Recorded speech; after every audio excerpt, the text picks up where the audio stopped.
দা বলো। কি তুলছো এখন? আরে এখানে মাছের ঝোল হয়ে গেছে, মাছ দিয়ে এখন মাছগুলো আলাদা করে তুলে নিচ্ছি যাতে না ভেঙে যায় দেওয়ার সময়। আস্তে আস্তে আলতো ছোঁয়াতে কি মাছগুলো তুলে নেওয়া হচ্ছে? হ্যাঁ, আলাদা আলাদা করে মাছগুলো তুলে নেওয়া হচ্ছে ঝোলের থেকে। দেখো তোমাদের কালারটা দেখাই, দেখো তো লাল লাল ঝালঝাল কালার এসে দেখছি তো। কাতলা মাছ। দর্শকদের জন্য কিছু যদি বলো সোমেনদা। যাদের বাড়ি ছোটখাটো অনুষ্ঠান আছে আমার কালিদির হোটেলে এসে যোগাযোগ করতে পারে। এরকম লাল লাল ঝাল ঝাল কাতলা মাছের দই কাতলা দাও। এটা দই কাতলা না, এটা দই কাতলা না, সরি, এটা এমনি কাতলা। কাতলা মাছের কালিয়া যারে বলে। মাঝে মাঝে তো নিচে নিয়ে পড়তে হবে। দেখো কারা কারা অনুষ্ঠান বাড়ি 100 থেকে 200 জনের, বেশি না।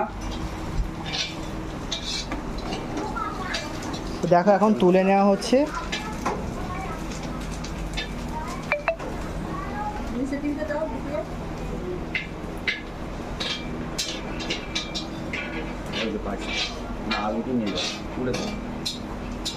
দেখো কালারটা দেখো জাস্ট।